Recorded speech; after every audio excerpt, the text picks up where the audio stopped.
videoaula. Eu sou a professora Fabielle e hoje estamos aqui na nossa aula 30. Hoje, para vocês acompanharem junto comigo, vocês vão pegar o caderno de atividade de vocês e vão até atividades 11 e 12, tá certo? Na atividade 11, vocês vão encontrar esse texto, que fala sobre os micro-organismos.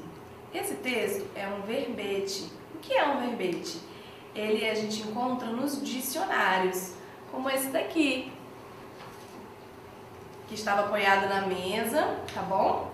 E aqui dentro, por ordem alfabética, a gente procura a palavrinha e do lado o seu significado, tá ok? Então, esse verbete ele está falando sobre os micro-organismos. O que é um micro-organismo? Ele é um organismo, né, um ser, vivo ou não, que é microscópico, né? A gente não consegue ver o olho nu, a gente precisa de um aparelho chamado microscópio para poder enxergá-lo. Esse aparelho aí que vocês estão vendo. O microscópio, né, faz com que a gente consiga enxergar esses seres, tá? Que geralmente são constituídos por uma única célula, mas não são todos. Aqui nós vemos também alguns exemplos, né, que ele coloca aqui pra gente. As bactérias, os fungos, os vírus, as leveduras são alguns exemplos de micro-organismos. Vamos ver eles um pouquinho melhor? Então nós temos aqui, primeiro, alguns tipos de bactérias, alguns tipos de vírus e alguns tipos de fungos, certo? As leveduras que estava citando lá, ela também é um tipo de fungo, certo? Ela ajuda na fermentação das coisas, então a gente encontra ela no fermento do bolo, do pão, na cerveja, para fermentar a cerveja e até, né, nos leites fermentados como o Yakult, ok? Que é o exemplo que a gente está vendo aí, os lactobacilos. Além desses tipos citados lá no nosso texto, os protozoários também são tipos de micro-organismo, tá? Esses micro-organismos, eles têm aqueles que são patogênicos e fazem mal pra gente, que podem causar doenças, né? Como a gente viu aí, o vírus, o coronavírus, né? E também tem aqueles que ajudam no nosso dia a dia, são necessários para nós, seres humanos. Por que eles são necessários? Porque eles ajudam na fabricação de alimentos, como a gente viu, né, as leveduras, os fungos, né, que ajudam ali a gente a fermentar algumas coisas, são alguns exemplos. Eles também ajudam na digestão. Alguns micro-organismos bons ficam dentro do nosso corpo, dentro do nosso intestino, da nossa flora intestinal e ajudam a gente a dissolver, né, tudo aquilo que a gente come. Ele ajuda na indústria farmacêutica, então alguns remédios que a gente tem na nossa casa, que os médicos passam pra gente, eles também são fabricados através de alguns micro-organismos, inclusive os antibióticos, e ajuda na produção de energia, né? Alguns deles ajudam a gente a fabricar o biogás e através do biogás a gente consegue colocar ali, né, ele dentro dos nossos automóveis, nossos veículos, para poder fazer energia, se locomover. E aí vamos ver um pouquinho mais sobre o biogás? Você sabia que o biogás é utilizado como combustível nos carros? É feito através da decomposição de restos de animais e vegetais. O que é a decomposição? Ela é quando um animal ou uma planta, né, morreu e está ali no ambiente, no solo, e as bactérias vão ali e vão começar a consumir ele, né, até ele sumir e se misturar com o ambiente. Então isso acontece ali, formando um gás que eles utilizam depois como combustível. Porém, existem elementos que não são vivos, que são criados pelo homem, que são chamados de resíduos, os nossos lixos, que quando a gente joga no ambiente não tem bactéria, essas coisas, para, né, fazer essa decomposição. E eles vão demorar anos para poder sumir ali do ambiente, ou às vezes nem vão sumir. Vamos ver aqui a tabela para entender um pouquinho melhor? Nessa tabela a gente vê a decomposição de alguns desses lixos, tá certo? Então vamos lá. Observando aqui, a gente vê qual que demora mais tempo. A lata de alumínio, ela pode demorar até 500 anos. Então, comparado aí, então até 500 anos significa que é muito tempo, né? A gente nem vai estar mais aqui e a lata de alumínio ainda vai estar. Os jornais são os que demoram menos tempo na natureza, de 2 a 6 semanas. Vocês estão observando aí que tem alguns materiais que demoram a mesma quantidade de anos? Quais são eles? O plástico e a fralda descartável comum. Os dois demoram juntos, né, aí 450 anos mais ou menos para sumir do meio ambiente. E agora, vamos prestar atenção. A lata de alumínio, ela pode demorar de 200 a 500 anos. Então aí a gente tem uma taxa de idade, de tempo mais ou menos entre um e outro. A gente precisa descobrir a diferença, quanto tempo mais ou menos, né, de diferente essas latas de alumínio iriam sumir da natureza. Então, para isso, vocês vão fazer o quê? Uma conta de diferença, que é a subtração, tá certo? Então, agora vamos para a atividade 12. Na atividade 12, a gente encontra esse texto aqui, certo? É uma tabela que tem uma linha do tempo. Aqui nós temos a pré-história, que é a época, né, dos homens das cavernas. E nós temos depois a história, que é dividida também ali em outras partes.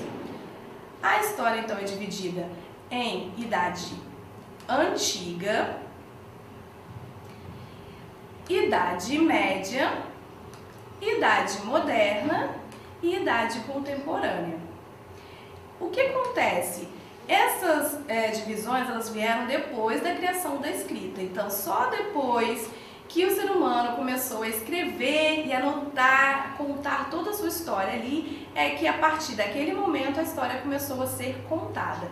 Na Idade Antiga, ela é relacionada às grandes civilizações, os grandes impérios, como o Império, né, do Egito ali, o Antigo Egito.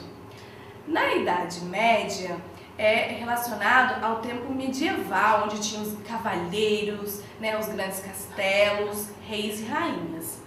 A Idade Moderna foi o tempo em que as civilizações, né, os países começaram a fazer as suas grandes navegações, as suas viagens para encontrar novos mundos e colonizar outros lugares.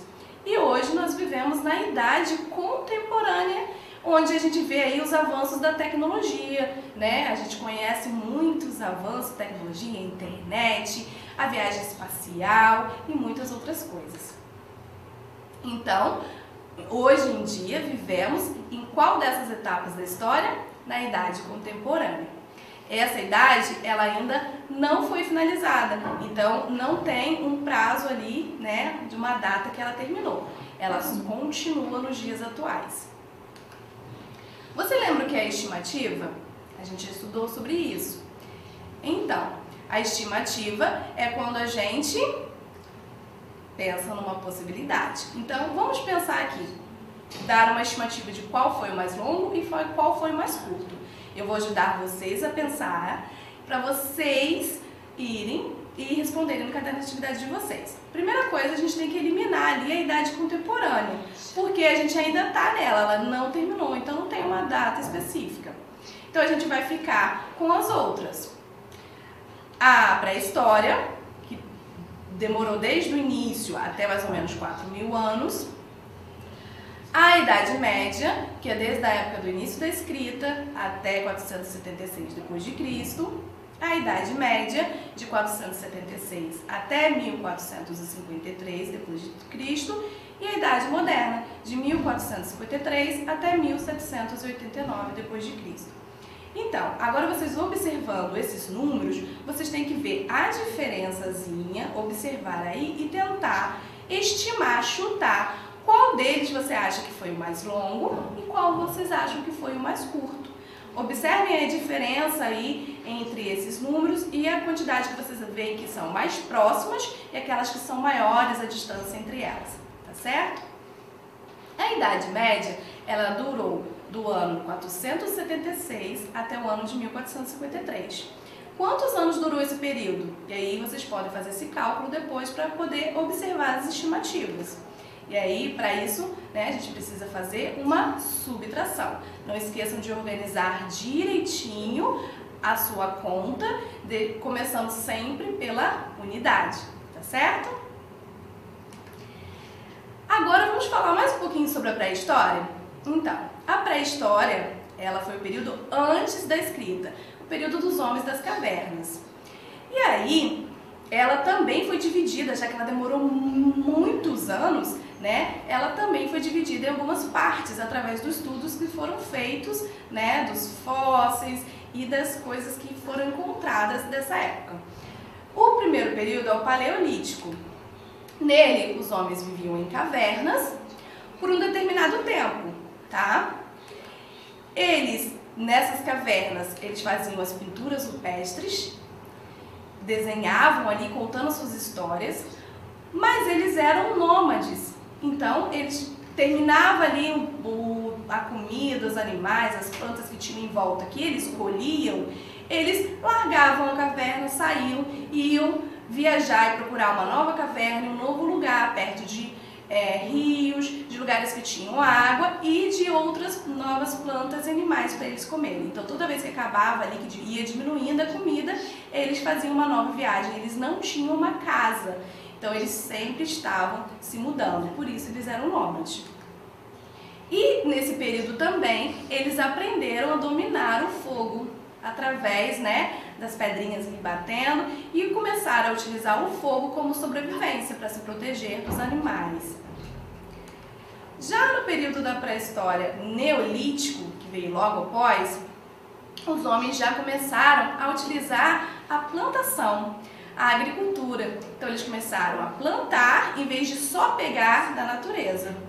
Eles também começaram a criar pequenos animais, ao invés de só caçar para comer. E aí, como eles estavam plantando e criando, eles começaram o quê? A ser sedentários. Eles passaram a construir casas, vilas, não mais viver dentro de cavernas e começaram a construir ali, né, uma moradia, um local para viver e não ficar mais viajando de lugar em lugar atrás de comida. Então, a partir daquele momento, eles começaram a construir as suas próprias moradias. Depois veio o período das idades dos metais. Nesse período, o homem dominou a produção do ferro. Então ele começou a usar o fogo que ele já tinha aprendido para derreter esse mineral que ele encontrava e utilizava esse mineral que ele derretia para fabricar armas, ferramentas e utensílios que ajudavam eles na sobrevivência, melhoravam na caça e na proteção da vila onde eles viviam. Certo? Então, gostaram da aula de hoje? Não esqueçam, se vocês estiverem curiosos, de pesquisar mais sobre o assunto. É muito legal aprender sobre a nossa história. Até a próxima aula. Tchau, tchau!